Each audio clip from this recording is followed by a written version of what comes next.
Thank you very much for joining me on this video. You know, over the past while, we've seen an incredible increase in prices. In fact, in the last 5 years, prices have more than doubled, pretty much across the country and certainly here in Niagara. Even with the settling in prices post-COVID, we're still seeing a remarkable increase in the acquisition cost of properties.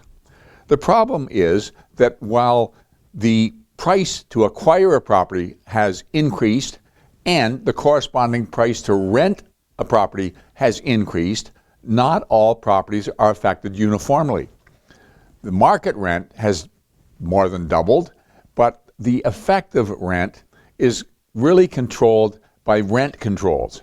And that is, if you have an existing tenant, then that tenant's rent can only be increased by whatever the government sets year by year. And in fact, during some of the time of COVID, the allowable increase was 0. And generally it's around 2%. With inflation running at much higher than that, you're losing ground, not only keeping up with the cost of living.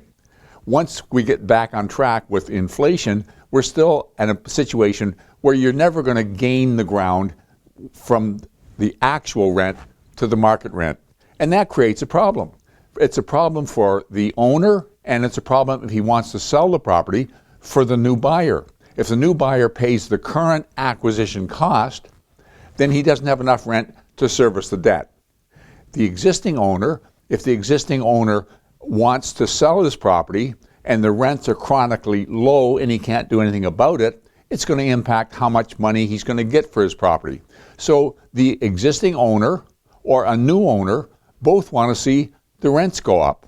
And what are they going to do about it?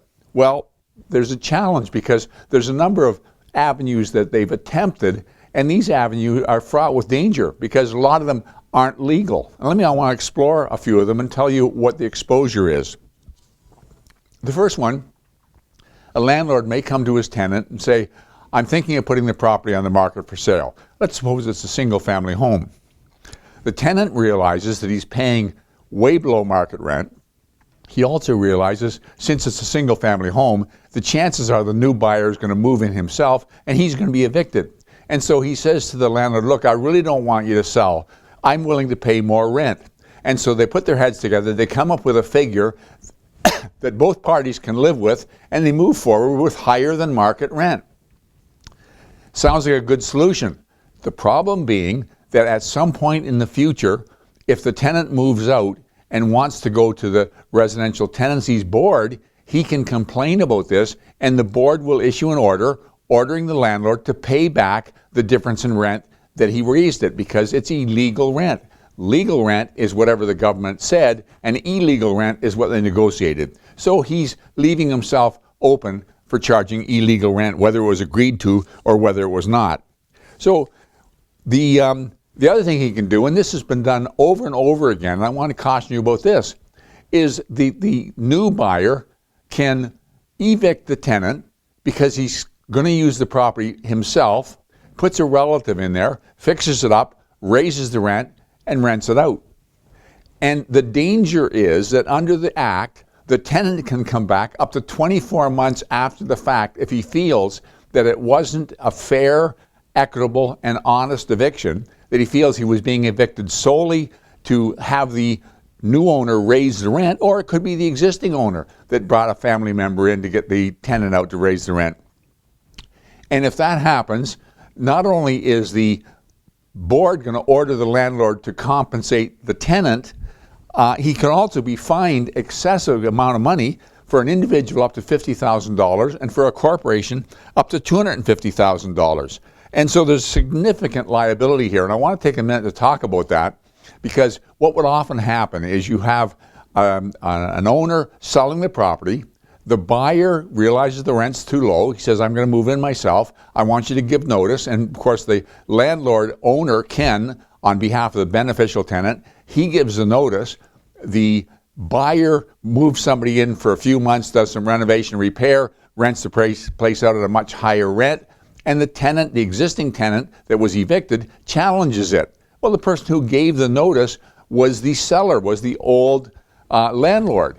And he's the one that's going to be on the hook for this. And so If that comes into an agreement of purchase and sale, and you're the person selling the property, you want to put an indemnification clause in there where the new owner indemnifies you in the event that they don't actually move somebody in, a family member or somebody who's qualified, and for the proper amount of time. Otherwise, you're going to be on the hook for, as we've seen, substantial fees.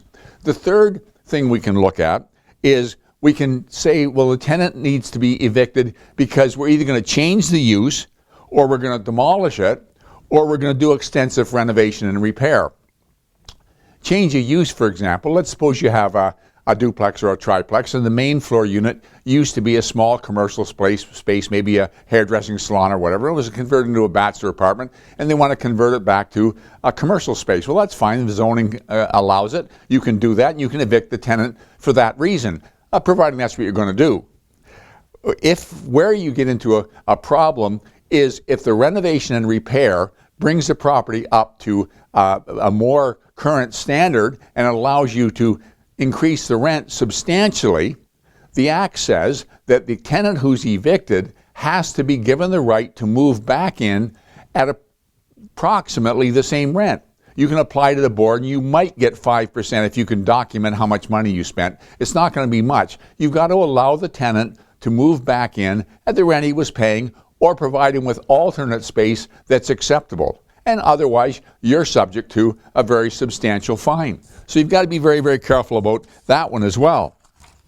All right, so then we get into the one thing that's safe, if you like, in all this and raising the rent. We talked about that last week, and that's negotiating a termination of the tenancy. And you're very upfront with the tenant. You say, I'm going to be selling it. The new landlord, in all probability, is going to do some renovation and wants higher rent, and I can sell it a lot better if it's vacant, and you negotiate something. And if it's agreed, then you don't need a reason. There's a mutual agreement on the document that you fill out. You submit that along with your L3 to the board, and the chances are you'll get a very quick eviction order there because they recognize that the tenant didn't object. He signed the document as well. And that's the safe thing, but I want to let you know that it is a widespread problem. There's an awful lot of properties out there that are substantially below market rent. You can have two semis side by side, and one's paying twice the rent, the other one is. And there's really nothing the owner can do about it unless that tenant is prepared to move out. And unless the government changes their stance, which, because there's more tenants than there are landlords, that's probably not going to happen in a hurry. I don't mean to paint a black picture, but I want to guide you through these things because I've seen a lot of people make some pretty dangerous moves in trying to solve this problem, and I want you to know the exposure if you do. I want to thank you very much for investing your time in this video. I'll talk to you again next week.